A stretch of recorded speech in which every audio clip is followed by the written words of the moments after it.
ဝဏရောဘသုတ်တံမှာလည်းပဲညတကောင်ရောအချိန်နတ်သားတယောက်မြတ်စွာဘုရားစီရောက်လာပြီးတော့ဒီမေးခွန်းမေးတာကောင်းမှုတွေတိုးပွားတဲ့ထာဝရကုသိုလ်မျိုးတွေကဘာတွေလဲဆိုမေးတဲ့သဘောမျိုးပေါ့နော်အဲ့တော့သူမေးတဲ့မေးခွန်းလေးကိုတည်တည်ချာချာနားထောင်ကြည့်ကေတံဓိဝဆရတ္တောသတ္ထပုံညာပဝတ္တိဓိဝဆိုတာနေ့ရတ္တောဆိုတာညတရာပုံညာပဝတ္တိအမြဲတမ်းကုသိုလ်တိုးတယ်နေ့နေ့ညညနေရောညပါလူတယောက်ဟာကုသိုလ်ကောင်းမှုတွေတိုးပွားနေတယ်အဲ့ဒီလိုနေ့နေ့ညညကိုလှုပ်ထားတဲ့ကုသိုလ်ကောင်းမှုတွေရဲ့အရှိန်ဝါတွေကုသိုလ်တွေဟာထာဝရတိုးတက်နေတယ်ဆိုတာဘယ်လိုပုဂ္ဂိုလ်မျိုးတွေရဲ့ကုသိုလ်ကောင်းမှုဟာထာဝရတိုးတက်နေသလဲဒီမေခွန်းလေးကိုသူသိချင်ကုသိုလ်တိုးတာလောကလူတွေဟာစီးစိမ်ဥစ္စာတိုးပွားနေတယ်ဆိုကျင့်တတ်တာပေါ့နော်အများဖြင့်ကျင့်တတ်တယ်နတ်တွေကစီးစိမ်ဥစ္စာတိုးတာကိုမမေးပဲနဲ့ကုသိုလ်တိုးတာဘာကြောင့်မေးသူတို့ရဲ့ဘဝဟာကမ္မဖလူပစီဝိဖြစ်တယ်ကုသိုလ်ကံကိုမှီပြီးတော့အသက်ရှင်ရတာမို့ကုသိုလ်တရားတွေသူတို့ရင်ထဲမှာနေ့စဉ်တိုးနေတယ်ဆိုရင်သူတို့ဟာအလွန်ကျင့်တတ်ချက်ကောင်းကုသိုလ်တိုးခြင်းသည်သူတို့အတွက်ချမ်းသာဒုက္ခတိုးခြင်းပဲဖြစ်တယ်ဒါကြောင့်ဒီမေခွန်းမေးတယ်လို့ပြောရမှာကေတံအဘယ်ပုဂ္ဂိုလ်တို့မှာဒီဝါစရတောစနေမှာပဲဖြစ်စေညမှာပဲဖြစ်စေဝါနေရောညပါတရာပုံညာပဝတ္တိအမြဲတမ်းကုသိုလ်ကောင်းမှုတွေတိုးနေပါသလဲအဲ့တော့နေ့ပဲဖြစ်ဖြစ်ညပဲဖြစ်ဖြစ်ထာဝရကုသိုလ်ကောင်းမှုတွေတိုးနေအောင်ဘယ်လိုပုဂ္ဂိုလ်တွေကအဲ့ဒီလိုကုသိုလ်တိုးပါသလဲဆိုတာမေခွန်းတစ်ခုနော်လူတွေကဖန်ကိုပတ်စံအပ်တဲ့အခါကျတော့နေတိုင်းတိုးတာတော့လတိုးတာတော့နော်အတူပိစားတဲ့လူတွေဆိုရင်နိုင်နဲ့တိုးနေတာတော့အဲ့လိုတိုးပိစားတဲ့လူတွေအဲ့တော့ဘယ်တိုးပို့ကြိုက်တယ်ဆိုရင်နိုင်လိုက်တိုးနေပို့ကြိုက်ကြမှာပဲဘယ်လိုပဲဖြစ်ဖြစ်နော်တလားမှာတခါတိုးတာတဲ့နော်နေ့စဉ်တိုးရင်ပို့ကြိုက်နေ့စဉ်တိုးတာတဲ့နေ့တိုင်း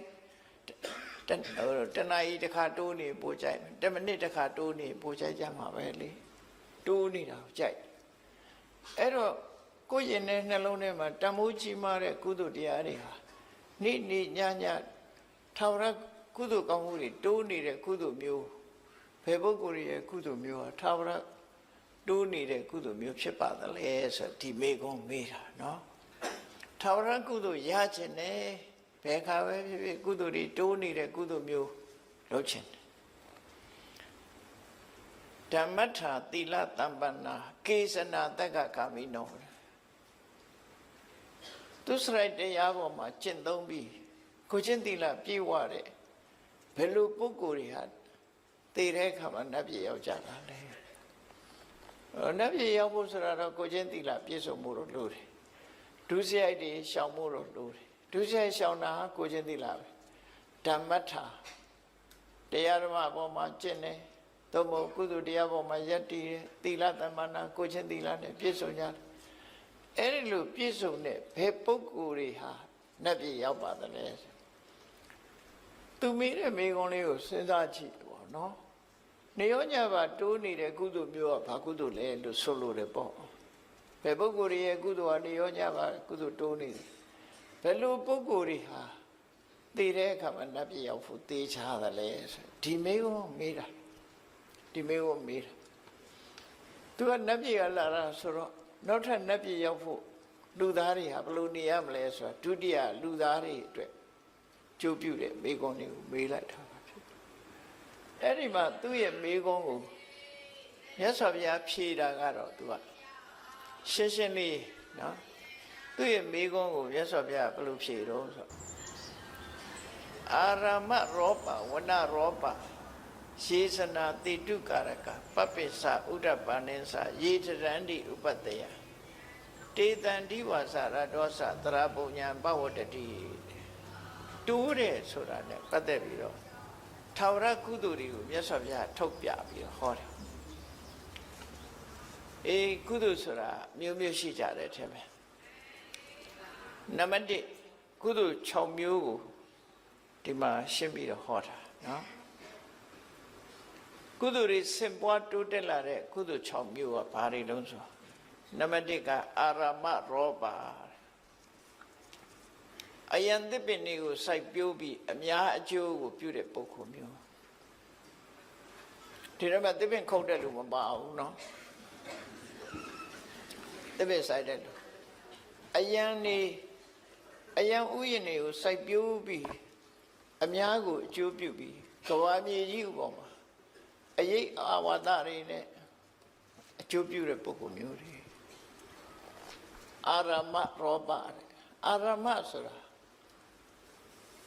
ခုခေတ်ဆိုရင်ခြံလုပ်ငန်းလို့ဟာမျိုးပေါ့နော်ခြံသစ်ပင်စိုက်တယ်ဥယျာဉ်စိုက်တယ်ရောပဆိုတာစိုက်ပျိုးတာ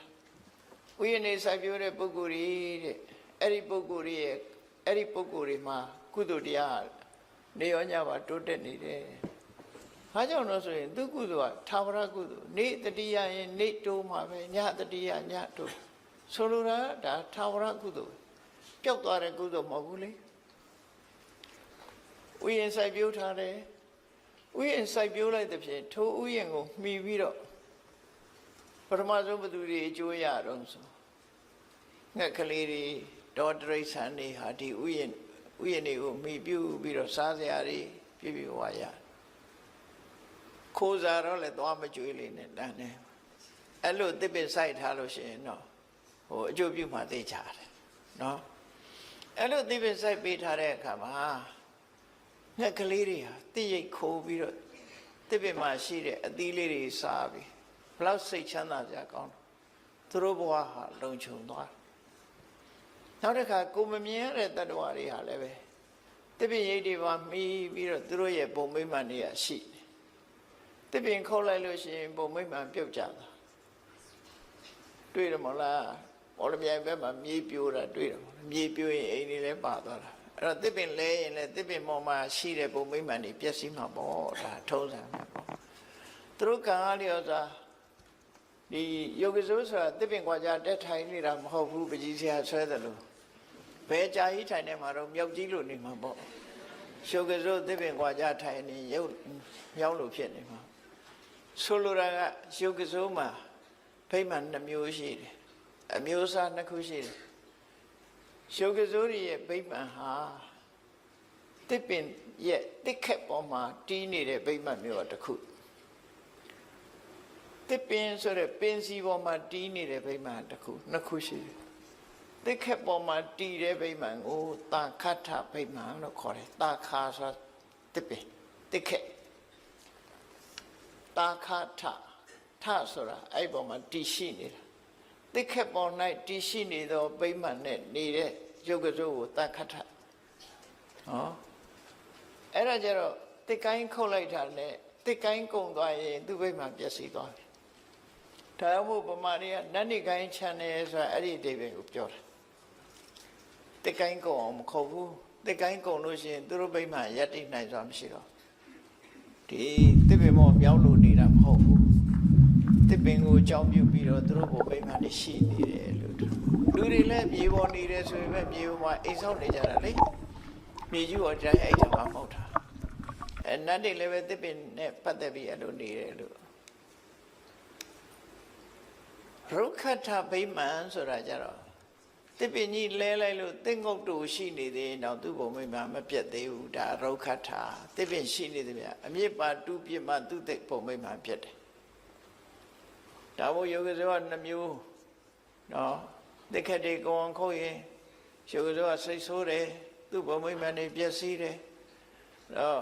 တချို့ယောဂဇောကစိတ်မဆိုးဘူးဘာကြောင့်တော့ဆိုရင်တစ်ပင်ရှိနေသေးရင်သူနေလို့ရနေသေးတယ်သင်္ကုတ်တူရှိနေလို့ရနေသေးတယ်သူ့ဘုံမိမမပြတ်ဘူး